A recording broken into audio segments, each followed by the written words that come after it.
On the night of November 9, 1989, when the Berlin Wall fell, the atmosphere in a small town in Spain also became unusual. Nico, a clever elementary school student, was playing and singing with a video recorder, completely unaware of the dramatic events about to unfold around him. Curiosity drove him to investigate when he heard arguing coming from the neighbor Angel Prado's house, only to witness Mrs. Prado's corpse and Angel Prado wielding a knife, chasing after him. As Nico fled, a speeding jeep struck him, inflicting fatal injuries. Meanwhile, the beautiful nurse Vera Roy was preparing her newly purchased house, which happened to be the place where Nico once lived. Her husband, bank manager David Otis, threw a grand party for the move, inviting many guests, including Ed Medina and his mother Clara. At the party, Ed and Vera met, reminiscing about the past. Ed jokingly confessed his deep love for Vera, but expressed confusion about her choice of David. Ed also shared with her the story of Nico, piquing David's curiosity. David discovered some unusual aspects of Nico's background, which intrigued him. Vera noticed the matchbox from the hotel on David and decided to encourage him to quit smoking and become a better father and husband. As night fell, the atmosphere of the party gradually became lively. With the flow of alcohol, people began to open up, sharing their stories and emotions. Conversations between Vera and David grew deeper as they reminisced about the past and looked towards the future. David said to Vera, "Our life has been so beautiful, but I always worry I'll mess it all up." Vera gently held his hand, reassuring him, "Don't worry, we'll always be together." Ed and Clara were also swept up in the mood of the party, beginning to share their thoughts with each other. Clara lovingly said to Ed, "You are my pride, my son." Ed was moved to tears, knowing how much his mother loved him, and vowed to make her proud. Just as the party was about to end, a sudden urgent knocking broke the silence. Everyone was puzzled, and David opened the door to find a breathless neighbor. He tried to speak, clearly very worried and confused. David quickly approached, asking with concern, "What's happened?" "Angel Prado, he's missing," the neighbor trembled. "Missing? Where was he last seen?" David asked, his expression turning serious. "He was last seen at the slaughterhouse. He seemed to have some unusual behavior, and then he disappeared," the neighbor answered, fear evident in his eyes. Upon hearing this news, the atmosphere at the party suddenly became tense. Everyone fell silent, knowing this could mean bigger trouble. Vera tightened her grip on David's hand, both filled with worry and speculation. On November 9, 2014, amidst a raging storm with thunder echoing like the earth splitting, Vera's antique VCR and television suddenly flickered to life as if welcoming a mysterious visitor from a time tunnel. She was astonished to find that through these two machines, she could engage in real-time video calls with Nick, her elementary school student from 25 years ago. "Nick, please don't venture out in this storm," Vera exclaimed with trembling voice amidst the wind and rain. Nick hesitated for a moment, but upon Vera's insistence, he decided to postpone going out, ultimately saving his own life. The next day, Vera realized that everything around her had changed. She hadn't married David, nor did she have her beloved daughter. She had transitioned from being a nurse to a prominent neurosurgeon. Recalling the days when she had the opportunity to pursue a medical degree, she had given it up because she was pregnant with her daughter. Dr. Fair, who had struggled alongside her back then, jokingly remarked that if she hadn't become a mother, she would now be the most outstanding physician. In her current state of indecision, Vera was reluctant to be engulfed by sudden fame and fortune, let alone lose her beloved husband, and most importantly, her cherished daughter, Gloria. Vera's mind was tumultuous as she began to contemplate how this mysterious distortion of time had altered her life. She decided to delve deeper into understanding it, knowing this fantastical journey would be her path to an unknown destiny. In her quest for answers, Vera had to engage in a conversation spanning time with Nick from 25 years ago. In these conversations across time, they discussed past choices, shared life's nuances, as if traversing the cyclical nature of time, evoking profound emotions. Vera, why did you give up on medical school back then? Nick's eyes gleamed with curiosity, as if searching for the key that changed her fate. Vera took a deep breath, gazing at Nick through the VCR. I found out I was pregnant with Gloria. It was the most beautiful moment of my life. I decided to set aside my studies and devote myself wholeheartedly to being a mother. Nick nodded with a smile. I understand. The warmth of family is indeed irreplaceable. Recalling her diligent studies in medical school, Vera's eyes shimmered with the pursuit of knowledge. But I always yearned for the miracles of medicine. I wanted to be a doctor who could save lives. Nick listened intently. So, if given the chance to start over, would you make the same choice again? Vera furrowed her brow, pondering for a moment. Perhaps not. I would strive to balance my career and family, pursue my dreams, and at the same time, never give up being a loving mother to my family. Vera endeavored to maintain her relationship with her husband David and nurture the bond between mother and daughter, ensuring Gloria felt the boundless love of a mother. Vera rushed towards the police station, muttering to herself, her emotions more turbulent than the stormy weather. However, when she recounted the events to Inspector Lela, Lela merely gave her a cold glance, treating her like a petulant child, not believing a word she said. Impatience was written all over Lela's face. She thought Vera was either talking nonsense or experiencing some mental issues, perhaps suggesting she should see a psychologist. Shortly after, Vera found herself at the hospital, facing a stern-faced physician. He regarded her with a hint of sympathy but maintained a professional calmness. After listening to Vera's story, he took a deep breath and began a detailed examination. He gently informed her that it could all be stress-induced hallucinations, especially considering her recent medical history. Vera couldn't help but bite her lip anxiously, her apprehension growing stronger, doubting her own memory and even reality. But David Otis. Vera attempted to explain, but the physician shook his head, cutting her off. I understand you have strong feelings for him, but he's just a patient. Your mind may be confusing fact and fantasy. The physician's voice carried sympathy but also resignation. Vera's heart sank further. She felt trapped in an inescapable whirlwind, unable to shake it off no matter how hard she tried. Her thoughts raced back to that heartbreaking moment, unable to forget the face of the little girl, a life she couldn't save. Back home, Vera discovered everything had changed, like a terrible nightmare. David was no longer her husband but married to another woman. Waves of despair and helplessness washed over her as if the world itself was showing her pain and loss. Unable to bear this reality, Vera needed to escape, even if it meant running from her problems. She hastily gathered essentials, preparing to leave a place no longer hers. Just as she hurried out, David and his new wife returned home, bewildered by what they found. In the darkness of a power outage, Vera was like a helpless bird seeking shelter. Suddenly, she spotted a car parked by the roadside, and in a moment of impulse, she dashed towards it. Opening the car door, she saw a face, unfamiliar yet familiar. It was Ethan Medina, someone who had played a significant role in her life, sitting in the car, eyes reflecting surprise and curiosity. Vera. Ethan's voice tinged with disbelief. He couldn't trust his eyes. Vera gasped, finally finding a shoulder to lean on.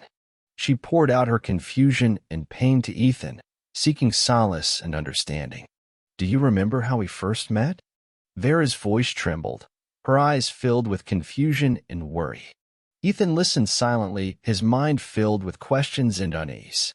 Trying to recall the past, everything seemed blurry and chaotic, like a rain-soaked painting. I'm sorry, Vera. I'm not quite sure what you're talking about. Ethan's voice carried awkwardness and unease. He didn't know how to comfort her or deal with her apparent madness. As Vera's emotions gradually calmed, she realized she might need more concrete evidence to prove she wasn't dreaming. She decided to tell Ethan more about her past with David, hoping to jog his memory, like piecing together a lost puzzle. Do you remember Angelo Prado?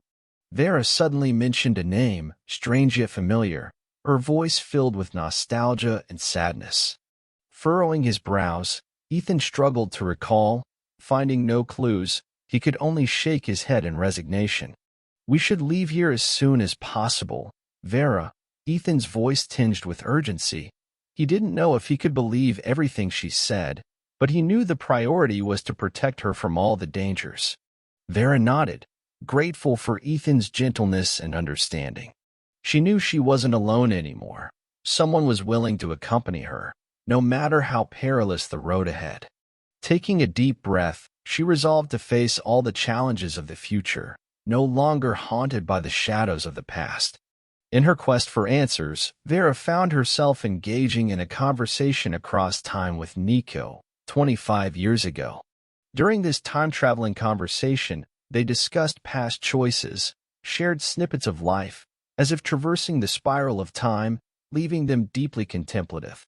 Vera, why did you give up on medical school? Nico's eyes brimmed with curiosity, as if seeking the pivotal moment that changed her destiny. Vera took a deep breath, staring at Nico in the recording. I found out I was pregnant with Gloria. It was the happiest moment of my life.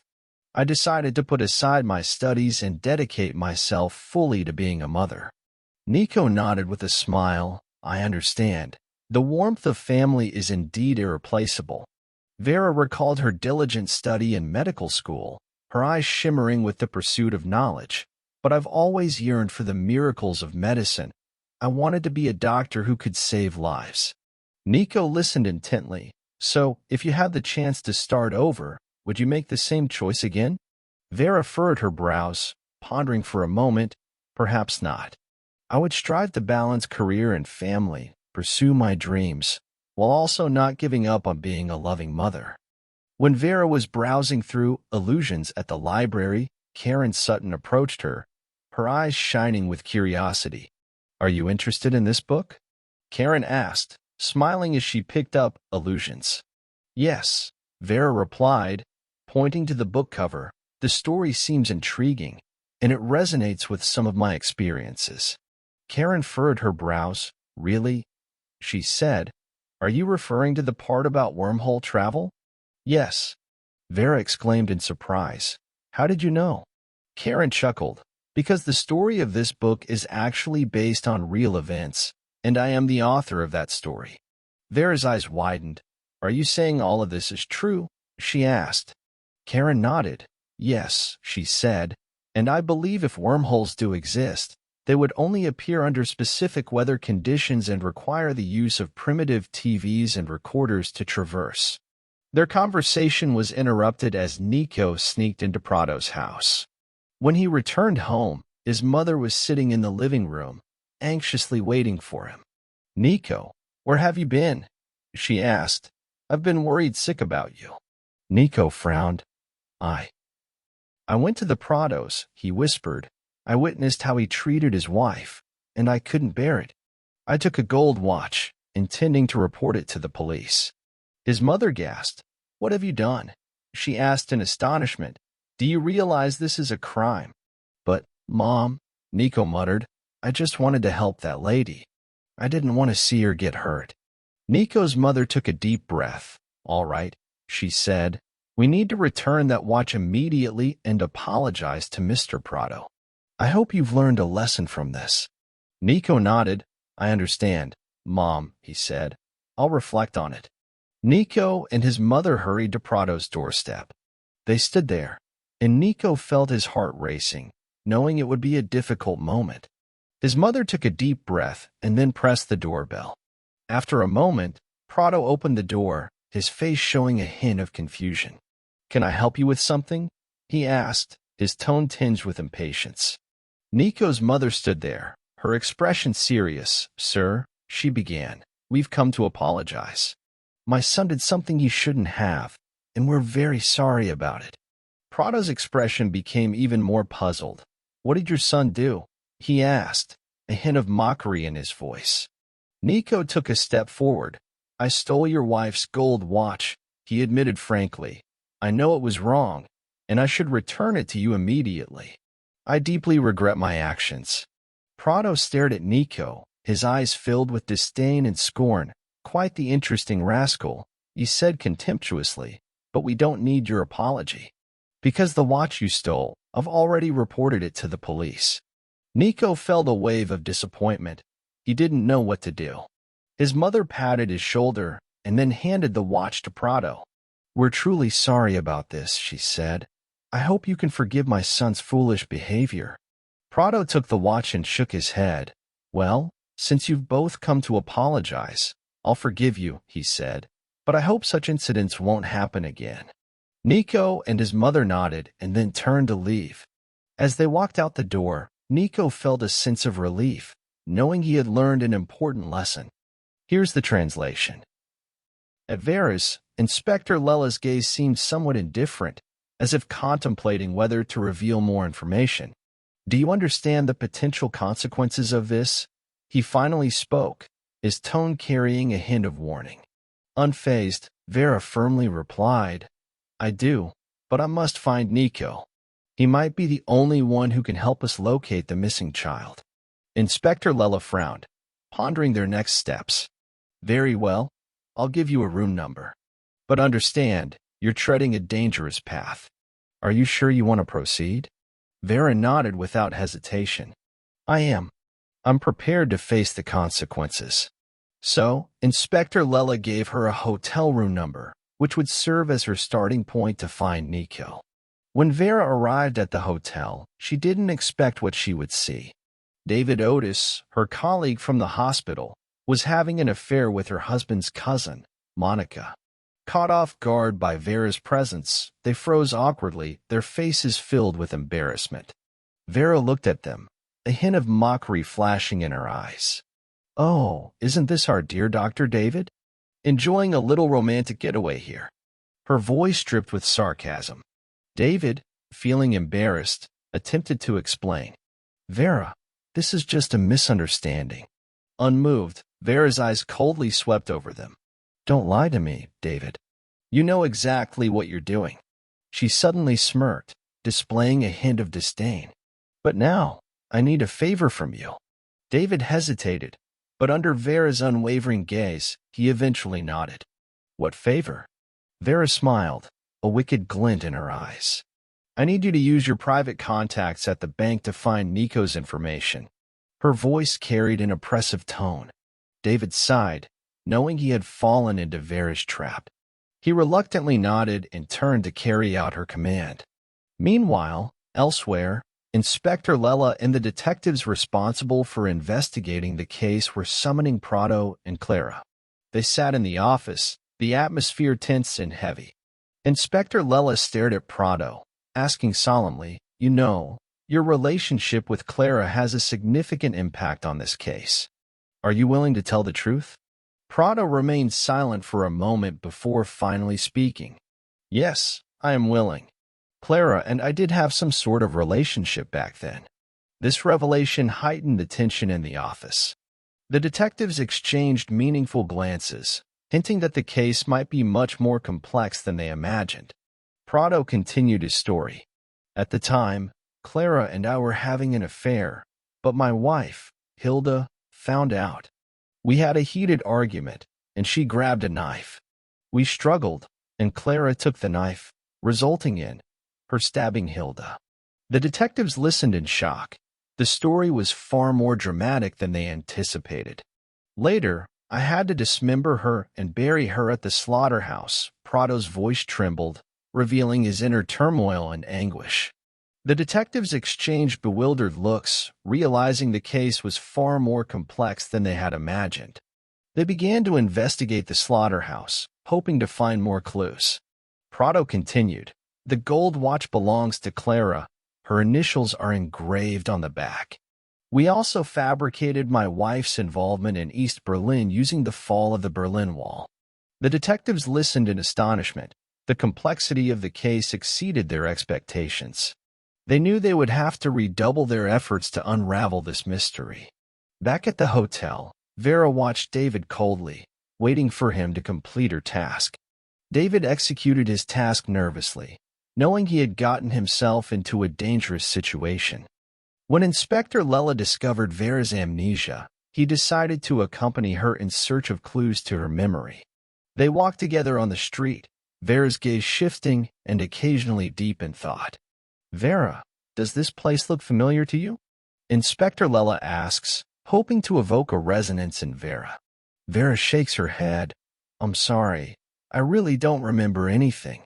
Inspector Lella's heart sinks, but he tries to remain calm. "It's okay, we'll find the answers." They approach an electronics store, and Inspector Lella suddenly stops. "Wait a minute, I remember now. We bought a TV from this store." Vera looks up, a glimmer of hope in her eyes. "Really?" Inspector Lella nods. "Yes, we were furnishing our new home, and you picked out a beautiful TV. Maybe this place will jog your memory." They enter the store, Vera scanning the various appliances, trying to trigger a memory.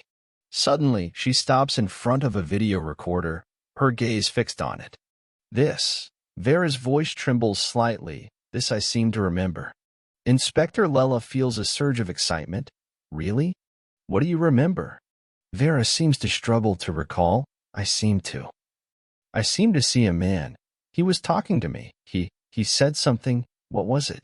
Inspector Lella nervously awaits Vera's response, hoping she remembers more details.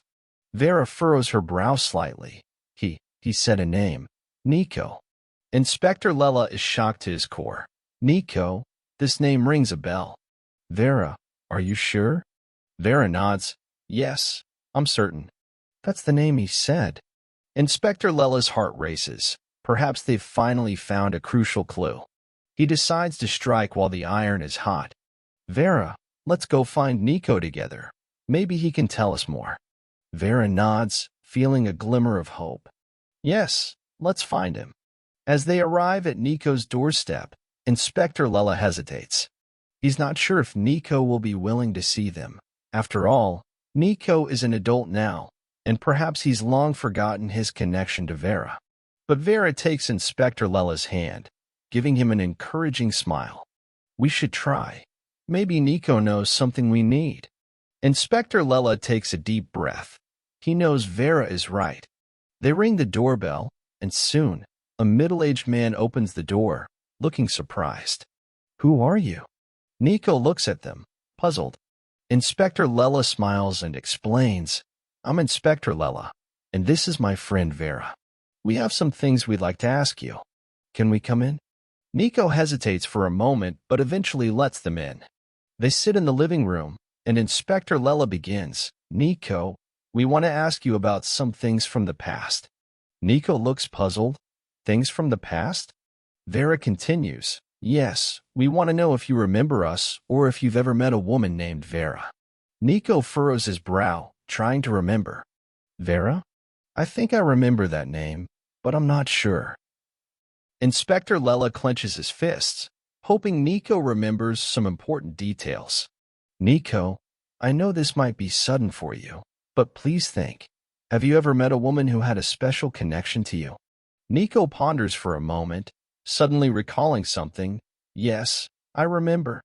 There was a woman.